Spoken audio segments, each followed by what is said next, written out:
곤충학자들 중에 포켓몬 좋아하는 분들이 많아요. 이게 감성이 비슷해요. 결국에 그렇죠. 나가서 잡고 도감을 채우고 도감을 채우고 도감을 그렇지. 채우고 곤충 중에 포켓몬 이름 딴 것들도 있거든요. 왜냐면 좋아했으니까. 그래서 막 리자몽 이름 딴 개미도 있고 포켓몬 중에 전설인 파이어 선더 프리저 있잖아요. 그거 이름 딴 벌도 진짜? 있고 아. 그래놓고 막 감사의 말에다가 날 곤충학대로 키워준 포켓몬에게 인사할 시간도 많습니다. 여러분의 시간을 낭비해드릴 느리지만 쿨한 과학 랩미팅입니다. 반갑습니다, 교수님들. 반갑습니다. 갈로아님 모셨습니다. 갈로아님이 뭐 유튜브의 황태자죠. 그래서 여기저기 나와서 진짜 재미있는 곤충 이야기, 예를 들면 특이한 곤충 이야기, 아니면 뭐 무서운 곤충 이야기 이런 걸 네. 많이 하는데 또 그래도 우리는 또 랩미팅이니까 특별한 뭔가를 해보자라고 해서 조금은 재미없을 수도 있지만 그래도 학문적인 거. 그리고 제가 사실 딴 데 나가면 되게 재밌고 자극적인 걸 찾다 보니까는 도파민에 절여졌어요. 도파민이 저어져 버렸는데 제가 정말 하고 싶었던 얘기들이 있거든 하거든요. 그리고 네. 제가 또 연구하는 분야인 것들 하고 싶은 얘기를 해라 해가지고 재미없을 수가 없어. 일단 정말요? 사람이 재밌어. 감사합니다. 작가이시기도 하고 또 유튜버이기도 하고 또 본업이 대학원생 아니겠습니까? 박사과정의 학생이시기 때문에 갈로아님은 어떤 연구를 하는지 다른 유튜브 채널에서 갈로아한테 들을 수 없는 이야기들을 꾸준히 랩미팅에서 이제 만나보실 수 있을 것 같아요. 오늘의 이야기 어떤 이야기인가요? 제가 연구한 게 곤충학이잖아요. 곤충학 중에서도 개통학이란 걸 합니다. 올림픽 때 웬 올림픽 선수가 뭐 비행기에서 7시간 동안 지도만 봤다고 광기라고 이런 기사가 떴는데 저도 예전에 비행기에서 그냥 4시간 동안 지도만 본 적 있거든요. 지도만 보면서 몇 시간이 가요. 네. 생물의 지도도 만들어 보면은 그냥 보고 있으면 되게 재밌어요. 그리고 구축하는 것도 굉장히 많은 뭐 기술이 필요하고 역사가 있고 하다 보니까는 그것이 사실 시작이 우표 수집이고요. 하다 보면은 나는 아직도 우표 수집을 하고 있는 게 아닌가 같은 여러 가지 반문이 들어요. 그래서 이런 걸 연구하는 이제 또래 대학원생들끼리 그거를 우표 수집 박물학이다. 우표 수집 박물학으로 시작된 생명의 나무 그리기. 특히 뭐 곤충을 좀 중심으로 얘기하면 좀 재밌을 것 같다는 생각이 들었습니다. 오! 이건 뭐냐면 곤충 전체 개통도인데요. 사람들이 옛날부터 곤충의 관계를 되게 궁금해왔어요. 파악이 안 됐다가 이게 2014년에 전사체를 이용해서 파악한 거거든요. 전사체가 뭐죠? 핵에서 DNA가 있는데 전자체 RNA가 나오고 그걸로 이제 단백질을 만들잖아요. 그 RNA만 써가지고 만든 건데요. 네. 2014년에 중국이 돈을 쫙 끌어모으고 막 전 세계 사람들 샘플 다 하고 독일의 컴퓨터 똑똑하게 다른 사람들이 그 프로그램들을 짜가지고 만든 거예요. 전 세계 콜라보레이션이군요. 네, 전사체를 이용하려면은 신선해야 돼요. 마이너스 80도짜리 액체 질소를 보온병을 들고 다니기도 어려워서 살아인체로 갖고 와가지고 바로 샘플링하고 이렇게 해야 되거든요. 코로나19 때 백신들 어떻게 해요? 그 차갑게 냉동 창고에 했잖아요. 차갑게 해가지고 보관했잖아요. mRNA 백신이었기 때문에 그렇게 네. 했었죠. 근데 곤충의 저 수백 종을 RNA로 했다는 얘기는 저거 다 하나하나 신선하게 전 세계에서 잡았다는 얘기고 그렇죠. 그래서 빡세다는 거죠. 근데 왜 우표 수집이라는 얘기 나오냐? 자연과학은 물리학이거나 아니면 우표 수집이다라는 어니스트 러더퍼드가 한 그쵸. 그 되게 잔인한 말이 있잖아요. 그 당시 물리학자들이 보기에는 그래 보였겠죠. 그리고 사실 뭐 수많은 과학 분야에서도 여전히 필드에 나가서 이렇게 컬렉팅하고 하는 거 보면은 뭔가 좀 과학인가? 그들은 아주 훌륭한 과학자가 아니다. 우표 수집가에 가깝다라고 한 루이스 월터 알파레즈라고 있어요. 네. 이분 물리학자고요. 노벨 물리학상 받았고요. 네. 맨하탄 계획에 참여해가지고 그 중에서도 이 사람이 파일럿 경험이 있기 때문에 B-29에 타가지고 히로시마 원폭 투어 직접 참관했던 3명의 물리학자 중에요. 그래요? 그런데 이분이 뭘 했냐? 말년에 아들이 지질학자예요. 얼마나 하찮아 보였겠어. 아들이 지질학자이기 때문에 이 물리학자하고 이 지질학자가 같이 공룡이 멸종한 게 운석이 떨어졌다는 걸 그때 거기 지층을 보고 확인을 한 거죠. 그게 정설이 돼버린 거죠. 백악기 말 끝나고 신생도 넘어간 시기에 엄청난 운석 충돌이 있었겠다. 공룡 이래서 멸종한 거 아닐까라고 물리학자가 얘기한 거죠. 그렇죠. 그러니까는 공룡학자들이 그 당시엔 진짜 공룡 알지도 못하면서 어디서 아는 역시 물리학자나 할 법한 생각이라고 하면서 진짜 한번 해보죠. 막 까다가 뭐 이거 녹음 결정 이거 운석 출도 같은데요? 아 그거 시추하다가 결정된 걸 수도 있죠 하면서 서로 막 눈치 보고 막 그런 게 많았대요. 그래서 이분이 말년에 고생물학자들이랑 콜라보하다가 한 얘기예요. 이 사람들은 우표 수집가 같아. 아주 훌륭한 과학자는 아니다. 아니고. 이거를 되게 과학 같지 않고 우표 수집이라 볼 만한 이유 중 하나가 그 사람들이 하는 건 되게 약간 실험 과학이고 이런데 옛날에 이거를 약간 서술 과학이라고 되게 약간 무시했거든요. 파브르가 좀 그 대표적인 서술을 했고 이분은 심지어 논문 쓴 것도 딱 없고 1800년도 말 사람이거든요. 그리고 이분 말년엔 20세기 초예요. 파브르 곤충기 후반부 보면은 사진 나와요. 최근 사람인데 서술을 하면서 약간 그냥 끝나는 이게 과학인가? 과학이면은 뭔가 검증을 가설 세우고 뭔가 접근이 있어야지 해서 이게 뭐가 과학이냐 같은. 근데 이제 점점 과학 같아지는 일들이 있는데요. 근데 사실 뭐 우표 수집일 거라고 저는 생각하는 것 중 하나가 우표 수집 재밌거든요. 옛날에는 진짜 많이 했잖아요. 그래서 무슨 행사 있을 때마다 특별 우표들도 나오고 네. 크리스마스 때는 항상 매년 실도 맞아요. 나오고 저도 이게 사람들이 옛날에 곤충 연구를 우표 수집이라고 하는 걸 듣다 보니까는 우표를 수집하고 싶어지는 거예요. 근데 그거 알아요? 우표 수집하는 사람 중에 탑 컬렉터인 분들은 우표로 돈 엄청 많이 번다고 막 1800년대 이후로 발행된 우표를 다 갖고 있다. 돈을 얼마나 쓴 거예요? 우표도 꽤 비싸요. 그러니까 돈이 엄청 많은 사람 있죠.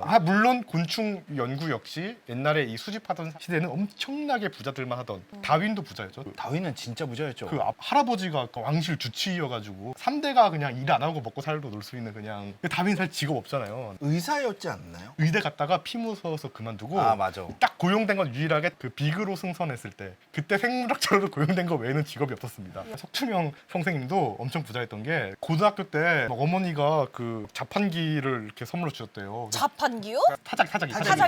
타자기가 옛날에 그 소 한 마리 값이었대요. 돈 없는데 몇몇 컬렉터 유명한 거 있어요. 옛날 사람들 보면은 미국에 막 되게 유명한 나비 컬렉터가 있는데 이 사람은 그때 부자는 아니었거든요. 근데 네. 모든 돈을 자기 나비 컬렉터에 쓰는 거예요. 이 사람 약간 악명이 훔치기도 한대요. 약간. 그러니까 참을 수 없는 거죠. 어디 그놈이 방문했다면 표본이 항상 사라지더라. 근데 그거 사실 오늘날 또 그런 악명이 있는 사람들이 있어요. 아 진짜요? 재밌었던 게 20세기 초 사람이거든요. 옛날 사람들 이렇게 모자 썼잖아요. 네. 모자에다가 코르크 마개를 넣어가지고 모자에다가 이렇게 아마 이렇게 훔쳤다고. 부자들도 있고 뭐 아닌 사람들도 있고 우표 수집 즐겁다. 근데 우표 수집 그게 감성이 있어요. 되게 포켓몬과 감성이 비슷해요. 포켓몬고 하는 분들, 곤충학자들 중에 포켓몬 좋아하는 분들이 많아요. 이게 감성이 비슷해요. 결국에 그렇겠죠. 나가서 잡고 도감을 채우고 도감을 채우고 도감을 그렇지. 채우고 곤충 중에 포켓몬 이름 딴 것들도 있거든요. 왜냐면 좋아했으니까. 그래서 막 리자몽 이름 딴 개미도 있고 포켓몬 중에 전설인 파이어 선더 프리저 있잖아요. 그거 이름 딴 벌도 진짜? 있고. 어. 그래놓고 막 감사의 말에다가 날 곤충학대로 키워준 포켓몬에게.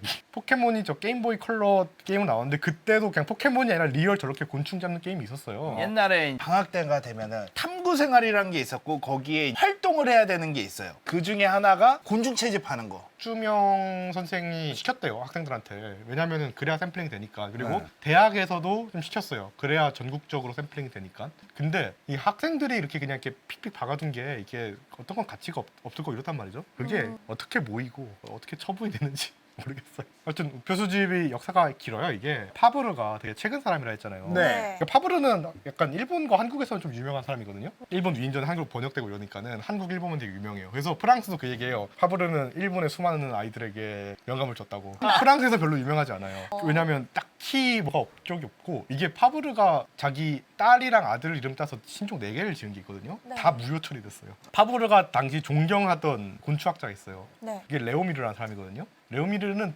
파브르보다 훨씬 오래됐고 그리고 사실 우표 수집 박물학이라 할 만한 요 분류학의 시작은 어떤 1758년인데 그거 직전에 돌아가셨으니까 진짜 옛날 사람이죠. 근데 레오미르가 곤충의 역사라는 책을 썼어요. 네. 독자들이 내가 이렇게 곤충을 모았는데 이 곤충을 어떻게 분류해야 되냐. 레오미르가 근데 나름 그 훌륭한 곤충학자인 게 제일 유명한 중 하나가 열시온도라는 걸 만들었어요. 또 네. 그중에 그 책백자는- 도알인가 그걸로 돼 네, 있는 거. 물의 어는 점은 0도, 그 다음에 끓는 점을 80도로 해놓은 그 열시 온도 책을 만들었고 곤충학자로서는 뭐 되게 그 곤충의 엄청난 생활사를 다룬 책이랑 또 재밌는 것 중 하나가 이 사람이 진짜 초창기 학자이기 때문에 뭐 말벌이 어떻게 집을 만드냐, 나무 껍데기를 이렇게 파가지고 집을 진다 이런 것들을 이제 처음 기록한 거예요. 그래서 그거에 아이디어를 얻어가지고 유럽이 펄프지를 처음 만들어요. 그래서 레오미르에게 그 약간 종이 발명의 그걸 줍니다. 그 이전 사람들도 항상 궁금했던 거죠. 이거를 어떻게 분류해야 되는가. 그걸 정리해준 사람이 그 시대에 살았던 또 다른 엄청 부자의 스스로 되게 내가 지구에서 생물을 제일 잘한다라고 약간 믿었던 카를폰 린네가 이제 정리를 했거든요. 우와. 시스테마 나추레라고 자연의 체계라고 번역할 수 있죠. 1735년에 1판을 내고 계속 수정했어요. 늘리고.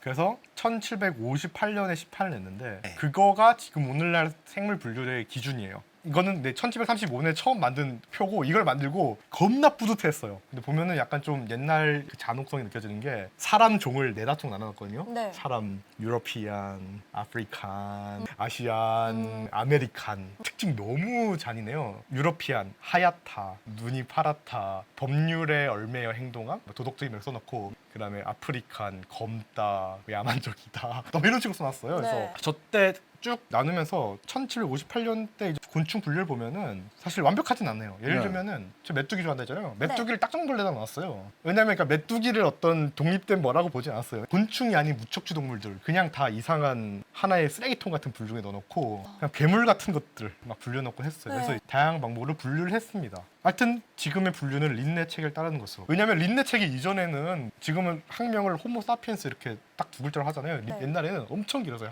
라틴어 막 8글자. 푸르고 노랗고 그거랑은 다른 뭐 끝이 둥근 뭐 이런 식으로 엄청 길었단 말이에요. 그래서 이거는 뭐 안 된다. 두 글자로 해야 된다. 체계가 있는 식으로 시스템을 만든 거고. 근데 문제는 그죠. 린네는 분류를 딱딱 했는데 이거를 이제 분류 순서도 되게 중요하단 말이죠. 다윈 덕분에 이제 사람들이 생각하죠. 아, 종이 진화를 이렇게 했구나. 그러면은 진화한 순서대로 나누는 게 자연스럽겠다라는 그렇죠. 생각을 했고 오. 보면 근데 옛날 사람들이 그걸 무의식적으로 해놨어요. 린네가 스웨덴 그 왕립 식물원 원장이었는데 이전 원장이 마그놀이라는 사람이었는데 그 사람이 식물을 나름 이름을 다 붙여놨거든요. 네. 근데 그게 오늘날 식물의 진화 체계를 따라서 이렇게 분류해놨어요. 린네가 목련을 마그놀리아라 지금 부르잖아요. 네. 그 이름을 거기서 따왔습니다. 제가 미국에서 진짜 좋아하던 식당 이름 매그놀리아거든요. 아. 거기 진짜 맛있었어요. 진짜 맛집이었군요. 네, 그래서 이게- 기억나거든. 원래 생물 이름 붙일 때 린네가 사람 이름 붙이면 안 된다 이런 얘기를 했어요. 이 영원 불명해야 될 이 신성한 생물의 이름에다가 사람 이름을 감히 약간 이랬거든요. 근데 예외로 줄 것. 훌륭한 식물학자를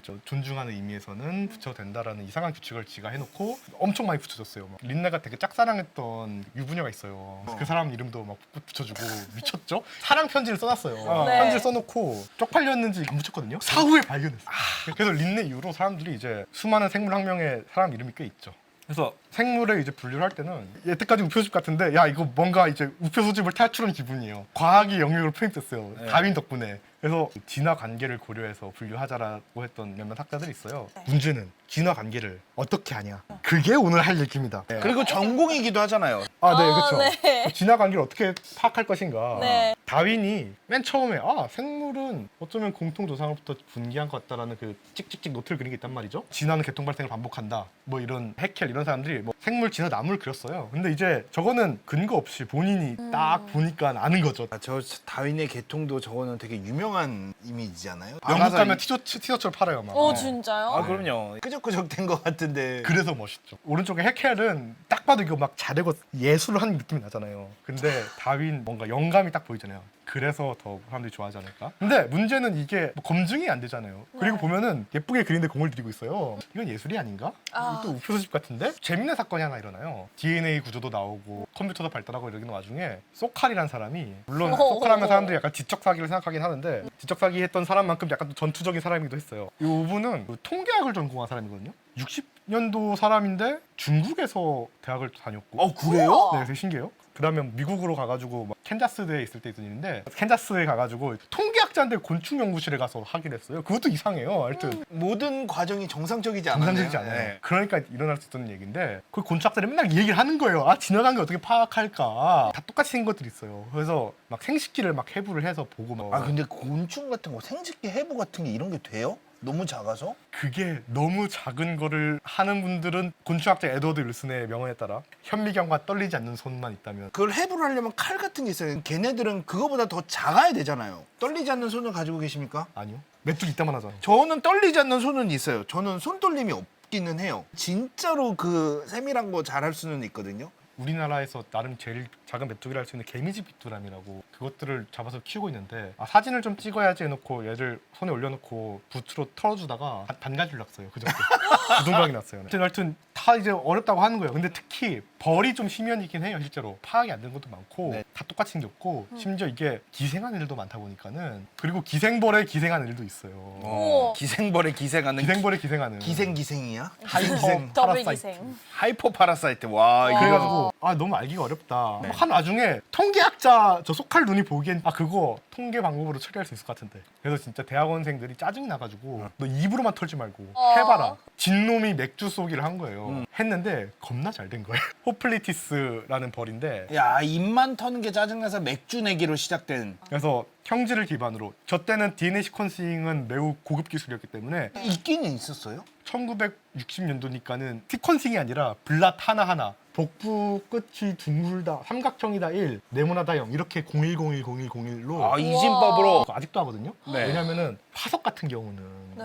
DNA가 안 나오잖아요. 그렇죠. 박진영 박사님 공룡 대통독을 막 보여주잖아요. 네. 다 그거 티라노사우루스 이빨에 뭐 톱니가 각도가 몇이네 0101 다 찍은 거예요. 사람들이 보면은. 그렇게 하는구나. 그렇게 하는 건데요. 그거를 한 800개 하는 거예요. 종이 100종인데 그 캐릭터는 400개를 한 거예요. 네. 그러면은 종 곱하기 100 캐릭터 400이면은 4만 개의 0101을 해야 된다. 4만 개를. 근데 그거 보니까 저자 혼자 다 했대요. 왜냐? 서로 나눠서 하면은 이게 주관적인 거예요. 누구는 이걸 뭉툭하다 볼 수 있고 누구는 이걸 뾰족하다 볼 수 있을 거 아니에요. 결국 이것도 주관적이기 때문에 한 명이 다 해야 된다는 거예요. 그 공룡 개통도 보면은 이게 막 캐릭터가 막 780개 막 800개 이랬거든요. 종이 막 100종인데 800개 이러면 8만 개 이걸 한 거 아니에요. 막. 그래서 어렵죠. 근데 했는데 잘 됐다. 근데 지금 갈로아님도 하고 계신 거 아니에요? 아, 네. 대학원생이잖아요. 심지어 화석을 또 집착하기 때문에 화석을 써야 된다고. 근데 하다 보면은 배우는 게 많죠. 왜냐면은 다 보잖아요. 그러면은 진짜 그 메뚜기에 있는 다리가시 하나의 위치와 각도와 마디 하나하나 있는 가시의 방향이나 그걸 다 보는 거죠. 약간- 공부되는 건 많아요. 그러니까 소칼도 저 사람도 그거 하다 보면서 벌 되게 많이 공부했을 거예요. 근데 하다 보니까는 일단은 통계적으로 개통도가 나오는 거 아니에요. 우표수지에 나름 탈출한 그 과학적인 방법이 된 거예요. 그렇죠. 그래가지고 아 이거 대단하다. 근데 이때 약간 요거에 추종자들이 약간 거만해진 게 있어요. 야 너희들 아직도 그 구시대적으로 말이야 박물관에서 먼지 쌓인 표본 보면서 말이야 그 우표 수집을 하고 있냐. 나는 말이야 통계적인 방법으로 이걸 하고 있다고 되게 전투적인 학파가 됐거든요. 야, 임마. 딱 이거 보면 이렇게 할 수 있다. 이렇게 할 수 있다. 어. 그 나이 70 드신 저 원로 그 고수 분께서는 저 어린 놈이 무슨 이상한 신기술 갖고 왔다고 하이테크맨이라고 막 옛날에 노가다 하다가 요즘에 AI 나온 것처럼. 항상 그건 반복되는 것 같아요. 그런 게 있었는데 결론부터 말하자면 저 학파는 지금 사망했습니다. 왜냐면은 결국 생물을 알아야 되고요. 저분들이 쓰던 방법론만 남아있어요. 곤충학이라는 걸 아는 사람들이 그 방법을 써야지 이 방법을 쓰는 사람이 주도할 수는 없는 거죠. 또 다른 방법으로는 이제 오늘날 메이저 이 분기학이라고 분류되는 클라디스틱스가 있거든요. 수많은 형질들이 진화되는 건 가장 최소한의 사건이어야 한다. 오컴의 면도알이라고 있지 않습니까? 오컴의 면들 뭔가 가정이 많이 들어가면 많이 들어갈수록 과학적인 설명이라고 할 수 없다.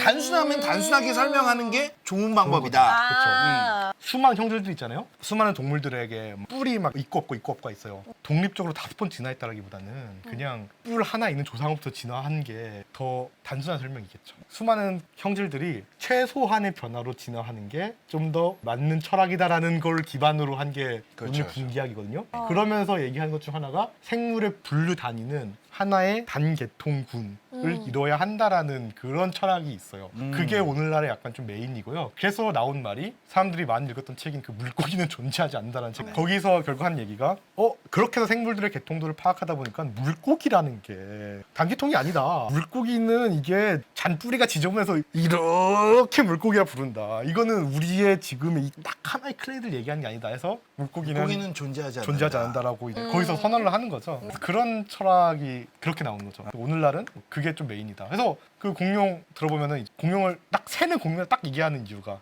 딱 새 안에 공룡이 들어갔기 때문에 공룡이란 전체를 보면은 새를 공룡이라고 그렇죠. 얘기하는 거죠. 결국에는 저 식으로 하다가 옛날 보면 다 손으로 계산했어요. 심지어는 나사에서 우주인을 우주에 보낼 때 칠판에다 손으로 했어요, 진짜로. 그렇죠. 근데 끝내 IBM 컴퓨터가 들어오는 장면이 나오잖아요. 아, 그렇죠. 네. 마지막에. 생물 개통도 구축도 옛날 다 사람들이 손이 했는데 놀라운 거 아직도 손으로 계산하는 할아버지들이 있어. 인사할 시간도 많습니다. 여러분의 시간을 낭비해드릴 느리지만 쿨한 거. 랩미팅이었습니다. 감사합니다, 교수님들. 감사합니다.